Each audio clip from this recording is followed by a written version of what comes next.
एक ऐसी स्टोरी जो कि मैं आपके साथ शेयर करना चाहूँगा कि बस्तर में नक्सलिज़्म कितनी चरम स्थिति पर थी और अब नक्सलिज़्म की जो स्थितियाँ हैं, अब नक्सली गतिविधि है, कैसे कम हो रही है। 2021 का समय था, मैं और मेरे दोस्त हांडावाड़ा घूमने गए थे। हांडावाड़ा वाटरफॉल्स बहुत ज़्यादा ही फेमस था और उन एरियाज़ में जो धूर नक्सल क्षेत्र एरिया बताया जाता है। तो मैं और मेरे दोस्त निकलते हैं, करीबन हम लोग का ग्रुप रहता है 8-10 लोगों का और जंगल एरिया के बीच हमें जंगल एरिया में जाना था, पहाड़ों की पार करने के बाद वाटरफॉल था। कहना इतना आसान है लेकिन बहुत ज़्यादा ये मुश्किल रास्ता था। हम नदी क्रॉस करके गए, नदी क्रॉस करने के बाद एक कीचड़ से भरा नदी था, नदी जैसा था लेकिन वो कीचड़ नहीं था, वो एक बड़ा सा एक कीचड़ का सूखा हुआ नदी मान लो, वो सूखा हुआ नदी था और उसको क्रॉस करके जाना था। तो हम लोग नदी क्रॉस करके गए। नदी क्रॉस करने के बाद सेकंड जो कीचड़ वाला मैं आपको बताया कि जो नदी सूख गया था, इतना कीचड़ बहुत ज़्यादा था, उसको भी हम लोगों ने क्रॉस किया और फिर हम हांडावाड़ा वाटरफॉल पहुंचते हैं। देखो, हांडावाड़ा वाटरफॉल पहुंचने से पहले ही हमें ऐसा फील हो रहा था कि कुछ तो यहाँ गड़बड़ है। अब हम सोचने लगे आखिर ऐसा क्या गड़बड़ है, ऐसा क्यों फील हो रहा है, क्योंकि पूरा इलाका शांति था और हम नक्सल के एरियाज में थे, हम जहाँ नक्सली रहते हैं उन एरियाज में थे। और जब हम हांडावाड़ा के जैसे जैसे करीब पहुंचते जा रहे थे तो ऐसा लग रहा था कि इस जगह पर नक्सली एक्टिविटीज बहुत ज़्यादा है, मतलब यहाँ नक्सली रहते हैं।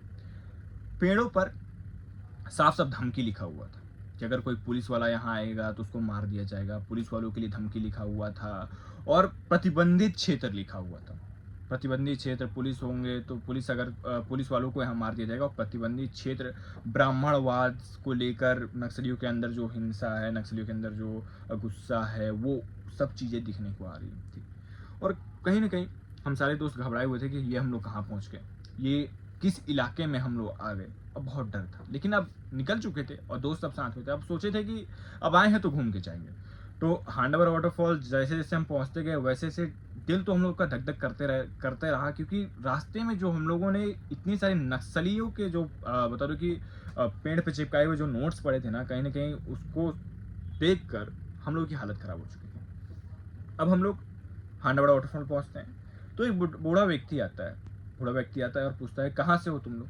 तो हम लोग बोले कि हम यही बस्तर के स्थानीय निवासी हैं, स्थानीय निवासी हम लोग बस्तर के ही हैं और घूमने आए थे। तो वो व्यक्ति आता है और सबसे 20-20 रुपये मांगता है। हम लोगों ने उसे 20-20 रुपये दिया भी, क्योंकि भाई अंदरूनी क्षेत्र में गए नहीं देंगे और कहीं कुछ समझो कि डर भी था और कहीं ना कहीं वो भी नक्सलियों से मिला हुआ ही आदमी था। तो अब वहाँ पे हम लोग घूमे, इंजॉय किए और उस समय हमारे ग्रुप के अलावा एक और कुछ लड़कों का ग्रुप था जिसमें करीबन 7-8 लोग थे। हम लोग 10 लोग थे और वो लोग 7-8 लोग वो भी थे, 10-11 हम भी होंगे। तो हम लोग वहाँ पे गए, वो भी वहाँ पे गए, नहाए हम लोग वाटरफॉल में, मस्त नहाए और हम लोग वापसी हुए तो करीबन शाम के 4 बज रहा था। अब जैसे जैसे अंधेरा हो रहा था, मतलब 4 बज रहा था और 4 बजे हम लोग निकले और शाम ढलने लगा और हम लोग की हालत ख़राब होने लगी, क्योंकि हम करीबन रोड से 5-6 किलोमीटर अंदर थे। 5-6 किलोमीटर या 7 किलोमीटर अंदर थे। नहीं, हाँ, 7 या 8 किलोमीटर अंदर थे। 7 या 8 किलोमीटर हम लोग अंदर थे और हम लोग को नदी भी क्रॉस करना था और कीचड़ वाला जो एक नदी था उसको भी क्रॉस करना था। इस दौरान हम लोग जैसे जैसे आगे बढ़ रहे थे तो ये देख रहे थे कि पूरा तो पहले गांव तो पूरा जो सन्नाटा है, एक भी गांव नहीं, मुश्किल से हमें 3-4 घर दिखे थे। और वहाँ की जो घर की स्थितियाँ थी ना भाई, काफ़ी खराब, काफ़ी खराब, मतलब वहाँ के लोग का पानी तक पीने का साधन नहीं था। जैसे ही हम लोग आगे बढ़ते आए, हम लोगों ने देखा कि जिस कीचड़ वाले नदी पे हम लोग जा रहे थे वहाँ पे कीचड़, उनकी उस कीचड़ में एक महिला, करीबन 3-4 महिलाएं वहाँ थी और वहाँ से पानी भर रही थी। तो वहाँ से वो पानी भरे, पानी भर के वो लोग जा रहे थे। पानी भी एकदम कीचड़ से मिला हुआ पानी था, मतलब ऐसा है कि आप उस पानी को देख लोगे तो पियोगे भी नहीं, इतने संघर्ष भरे इस सिचुएशन में वो लोग सर्वाइव कर रहे थे।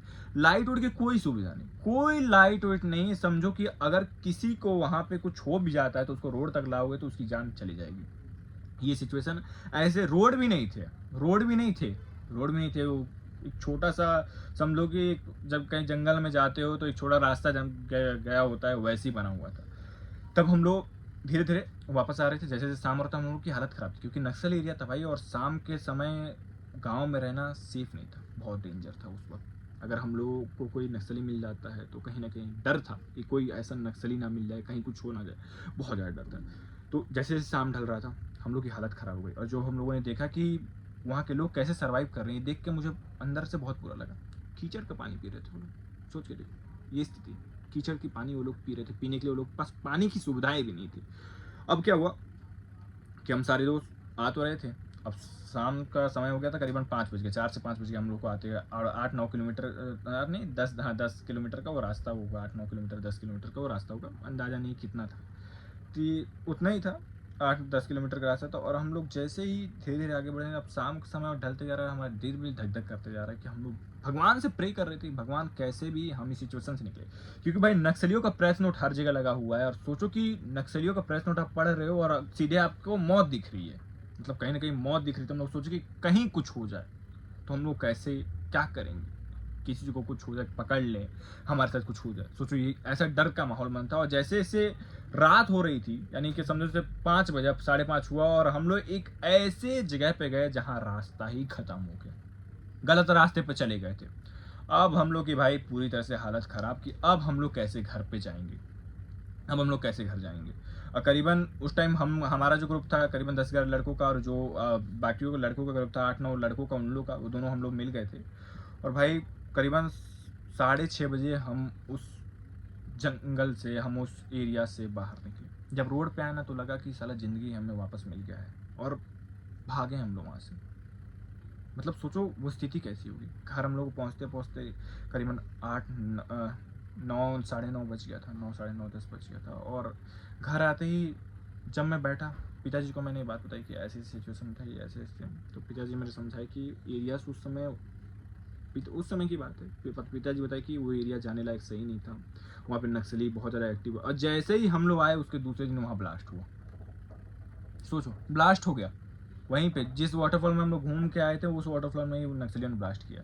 इस स्थिति से हम लोग बच के आए, लेकिन अब वो स्थितियाँ बिल्कुल बदल गई। और मुझे एक चीज़ बहुत बुरा लगा था कि मैं जो वो बच्चे और जो वो 2-4 महिलाएं थी, वो लोग जब पानी भर रहे थे कीचड़ वाला, और पीने के लिए उसको इस्तेमाल कर रहे, जिस कीचड़ में पैर रखने पर मैं पैर धोने के लिए चले गया था, वो जो साफ नदी एक था वापस की, भाई मैं चलो आगे मैं उसमें पैर धोऊंगा, वो दूर था, डिस्टेंस था उसके बीच करीबन मान लो कि 7-8 किलोमीटर, 7-8, यहाँ तो हम लोग को पास ही में था, कीचड़ के बाद वो वाटरफॉल था थोड़ी दूर आगे में, उसके बाद हम लोग को नदी पड़ता था, करीबन 4-5 या 6 किलोमीटर का डिस्टेंस होगा, तो वहाँ तक का डिस्टेंस था, और वो लोग वहाँ से पानी भर रहे थे। मुझे बहुत बुरा लगा कि लोग वहाँ से पानी भर रहे और वहाँ से पी रहे, सोचो क्या स्थिति होगी। और लोग बहुत दूर से आए थे, बहुत दूर से आए थे, और वहाँ की भाषा भी अलग भाई, वो गोंडी बोलते हैं। गोंडी बताऊँ कि उन क्षेत्रों में बहुत, जब आप बस्तर के क्षेत्रों में आओगे तो अंदरूनी क्षेत्रों में जाओगे तो लोग वहाँ की गोंडी भाषा का उपयोग करते हैं, गोंडी भाषा बोलते हैं। और उस समय का जो सिचुएशन था, और उस समय जिस कंडीशन से हम लोग वहाँ से निकलने के बाद जब रोड पे पहुँचे, तो ये समझ में आया कि भाई ज़िंदगी का एक बड़ा जंग मैंने जीत लिया। ऐसा लगा कि साला अब दोबारा कान पकड़ता हूँ, इस एरिया में वापस लौट के नहीं आऊँगा, नहीं जाऊँगा। और सही बता रहा हूँ कि मैं आज के, मतलब अभी तक करीबन 4-5 साल हो गए होंगे, 2021 की बात बता रहा हूँ, 24-25 चल रहा है, 4 साल मान लो हो गया, और अभी भी मैं उस एरिया में नहीं गया हूँ। वो स्थिति थी, ऐसे कंडीशन में हम लोग फंस गए थे। वहाँ से बाहर आए, पिताजी को मैंने ऐसा बताया कि ऐसा ऐसा हुआ था, प्रेस नोट नक्सलियों का हमें उसमें पेड़ में दिखा कि प्रतिबंधित क्षेत्र, कोई पुलिस वाला होगा तो उसको मार दिया जाएगा, कोई साथ में होगा तो ऐसे प्रतिबंधित क्षेत्र, इस एरिया में आना मना है, ऐसे बहुत सारी चीज़ें, ब्राह्मणवाद ऐसा भी। और भाई मैं नितेश पांडे ब्राह्मण, मैं खुद सोच मेरी क्या स्थिति होगी वहाँ पर। अब कैसे भी जाके वहाँ से वापस तो आए, जो स्थितियाँ मैंने देखी बहुत गंभीर थी। वहाँ के लोगों को मैं जब देखा तो देखा कि भाई वो लोग पास खाने को नहीं ढंग से, ना तो पानी पी पाते ना तो ढंग से खाना खाते थे, ये स्थिति थी वहाँ पे। अब हम लोग घर पहुँचे, पिताजी को मैंने ऐसा बताया, पिताजी ने साफ साफ मना कर दिया कि उन एरिया में मत जाना, उन एरिया में नक्सलिज्म काफ़ी एक्टिव हैं। और उस एरिया में जब हम लोग आए, जब बता दो कि दूसरे दिन बताया ना ब्लास्ट हुआ, तो दूसरे दिन पिताजी ने मुझे बताया कि वहाँ ब्लास्ट हुआ है। तुम लोग अच्छा हुआ कि कल प्लान नहीं बनाए, तुम लोग अच्छा हुआ कि सही सलामत से आ गए। और मुझे बहुत वो लगा कि मुझे लगा कि कहीं ना कहीं भगवान उस दिन हम लोग को बचा लिए, और शायद अगर एक दिन हम लोग बाद में जाते तो हमारे साथ भी कुछ पूरा हो जाता। और दोबारा मैं कान पकड़ लिया कि उस एरिया में कभी नहीं जाऊँगा, और आज तक मैं गया भी नहीं हूँ। खैर वो अभी बस्तर बदल चुका है, अभी उन सब वाटरफॉल को देखने के लिए लोग दूर दूर से आते हैं, विदेशों से लोग आते हैं। पता है वर्ल्ड का सबसे बड़ा दशहरा ना बस्तर मनाया जाता है। और अब 4 साल में नक्सलियों का अगर गतिविधि देखा जाए तो बहुत कम हो चुका है और इन एरियाज़ में अब डेवलपमेंट हो रही है, विकास हो रही है और पर्यटन के लिए अब बस्तर जाना जा रहा है। हाँ, कहीं न कहीं इन एरियाज़ में अब बता दूँ कि नक्सलिज़्म कम होते हुए दिख रहा है। हाल ही फिलहाल में जवानों ने 1.5 करोड़ के इनामी नक्सली को मौत के घाट पे उतारा है। तो कहीं न कहीं बस्तर बदल रहा है और अब जो पहले एक डर भरा मैं स्टोरी अपना बताया, अब वो बिल्कुल दूर हो चुका है भाई। अब वो ऐसा स्टोरी अब दोबारा मुझे तो नहीं लग रहा, उम्मीद नहीं है कि मैं आपको ऐसे सुनाऊँगा। लेकिन एक हकीकत है जो आपको मैं बताया।